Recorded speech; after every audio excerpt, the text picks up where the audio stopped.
Conflict is perhaps the most underrated and yet overdone part of storytelling.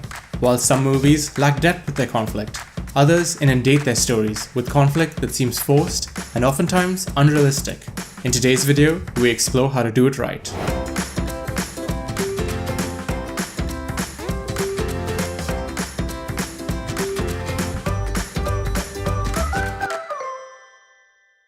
Captain America's Civil War uses all 6 types of conflict in the right order at the right time. It dwells on the emotional conflict as well as the physical, giving the audience a layered story with intriguing motives. When you think about conflict, remember only those 2 words, layered and motives. Through the 6 types of conflicts we'll explore today, you'll see those 2 points repeat quite often. So without further ado, let's get into it. When writing your story, you want to start off with a clear picture of the main conflict and build up to it. In Civil War, we know this is the fight scene between Iron Man and Captain America, plus Bucky. But the question is, how do you get to it? What I find useful is tracking this development using a tool we learned in my first video on story structure. If you're not familiar with this graph, I've added a link in the description to get you caught up. Now in most stories, the main conflict is usually at the 90% mark, called the confrontation scene. And Civil War is unique in this aspect because the fight scene is layered with multiple instances of internal and external conflict. There's a lot we need to build up to, so let's start working towards it. We begin with setup conflict, which is usually initiated at the 5% mark. This type of conflict is almost always a background occurrence to get things rolling, and is definitely the easiest scene to develop. In Civil War, you can replace the Largo scene with anything else, and as long as the Avengers accidentally kill innocent people, you've got yourself setup conflict. However, as easy as this may seem, the one thing to keep in mind is engagement. Seeing as this is the first scene your audience will judge the story by, it better have some punch to it.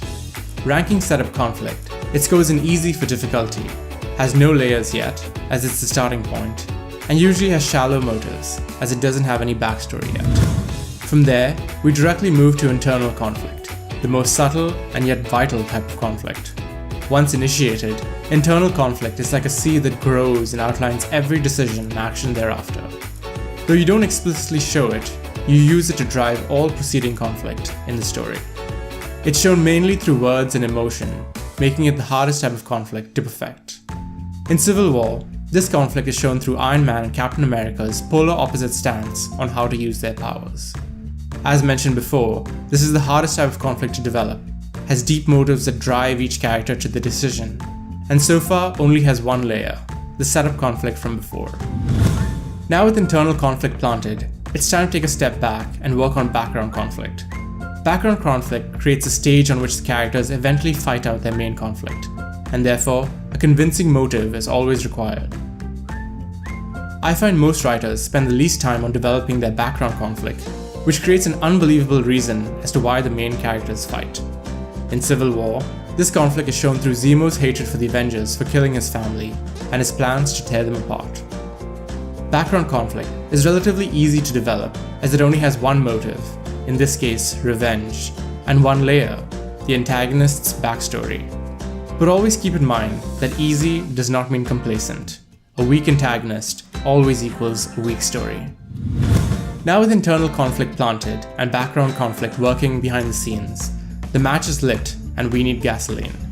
This is where initiating conflict comes in. Think about a child being angry at a sister for some arbitrary reason.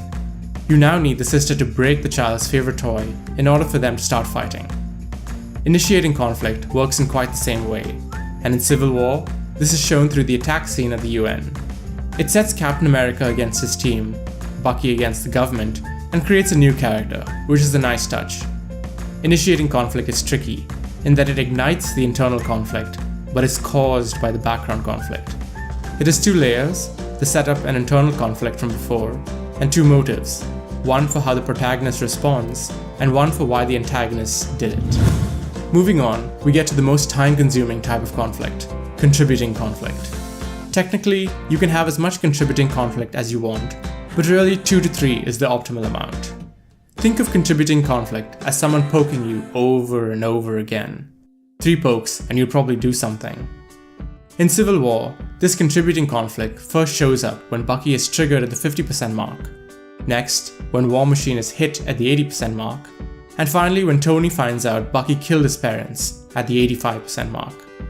Each of these instances give the characters more and more reason to fight at the main conflict point, and should therefore build up gradually through the second half of the story.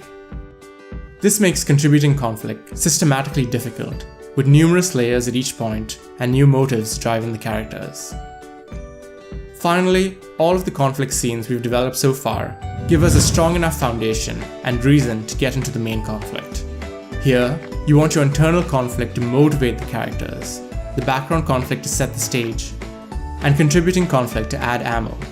My only advice at this point is to give the audience an ending they can't predict, one that's believable given the information before, and yet remains a complete surprise. Use all of the layers you've developed so far, and include all of the motives to keep the characters fighting.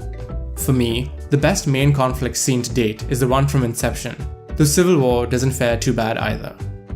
Putting all the conflict types together on a story structure graph, we clearly see that a lot of the conflict development happens in the first quarter of the story.